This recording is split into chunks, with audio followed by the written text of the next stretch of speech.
The other big NIL question is going to be Arch Manning and how much Georgia or Texas or Alabama end up getting, or what he's able to get on name, image, likeness, because it's coming down to those three schools, we would presume.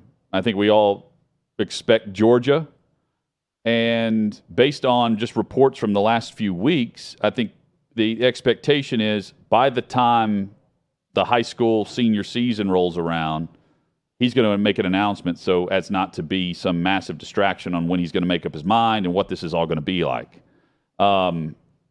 With that in mind, it's not happening this week because Archie Manning and Peyton and Eli and Cooper, for that matter, they are notoriously close-lipped when it comes to recruiting this week at the Manning Passing Academy.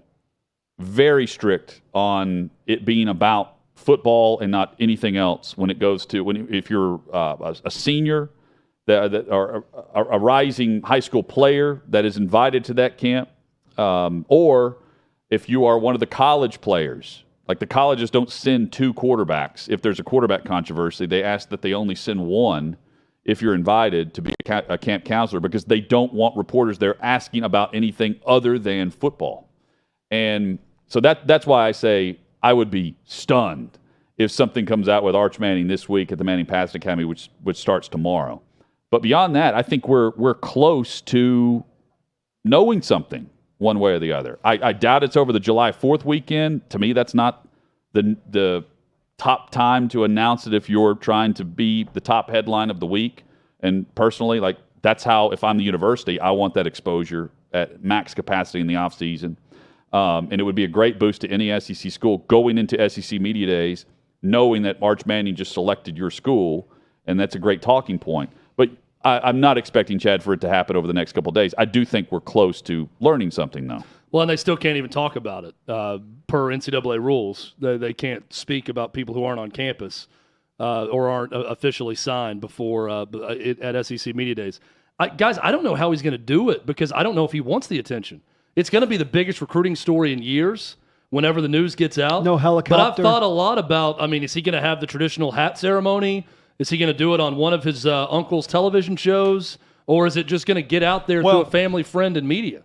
I think they'll handle it. There will be some type of announcement. There are videos of Peyton selecting Tennessee from his early days in the way that, they'll handle it the Manning way, as best we can describe that.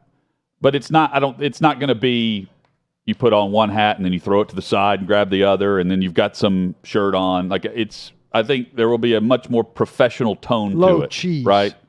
But I think they do have to announce it in some way. You think they do it through Omaha Productions? I think the way I would do it is you've got an uncle with a pretty big media presence, two of them, and you use Omaha Productions to pre-produce a video with the announcement, and you put it somewhere that's important to the family. Maybe it's a website for a charity or something like that, and you push everyone to that, and you watch the video through that website. I asked this question because his recruitment has been so hush-hush, and everyone wants to know everything about it. He's not talking. His family's not talking. Peyton and Eli both do a great job of deflecting and not saying a word about their nephew when asked about it. I just don't think it's going to be your standard announcement, however it's announced. It would not surprise me if this is just given to a family, friend, and media to break the news, or what I said to start, some sort of Omaha production video that's put out there. I don't think it's going to be let's get 2,000 people to the high school to come here and watch this ceremony for me to select a school. Well, I don't see it happening with the family, friend, and media has got to be an ESPN person based on Omaha Productions' relationship with ESPN. Which is also a massive partner of the SEC. I don't think they'll do this, but I think it would be hilarious if you got Cooper, Peyton, Eli, Archie involved in some sort of funny video about passing the torch. And, of course, if he ends up at Georgia or somewhere different, where it's like them plotting how, no, he's going to go to Ole Miss, or no, he's going to go to Tennessee, and they're going back and forth, and he picks Georgia. I'm not the writer for them, but they could come up with something that would be clever and funny, memorable, and get the word out with all those guys involved. Arch will be there at the Manning Passing Academy as expected. So the 45 starting or likely starting college quarterbacks from around the nation that have been invited are the camp counselors. And then they have roughly, 13 to 1,400 quarterbacks from like middle school to rising senior that are attending the camp. A camp that, by the way, is open to the public. You can pay like $15 and go watch all these quarterbacks, not just work out, but you can see all the college quarterbacks. The Mannings have never missed a single day of this camp over the years. All 4 of them. And they legitimately, this is not like your ceremonial head coach comes in and gives the morning speech and disappears and lets the assistants, the players handle it. They're out there working with the kids.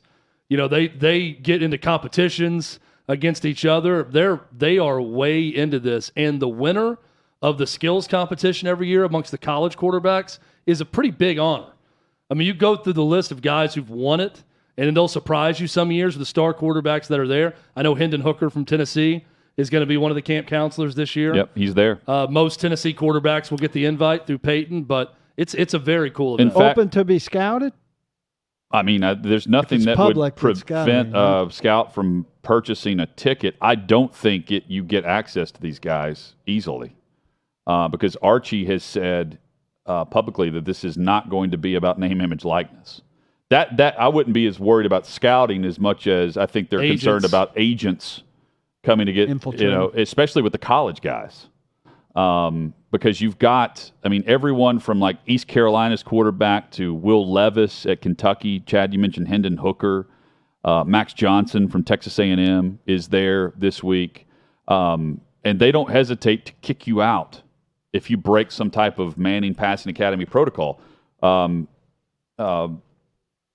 Johnny Manziel, Johnny Football comes to mind. He went missing at this camp. Remember this? Yes. His whereabouts were unknown. And he has not been invited back.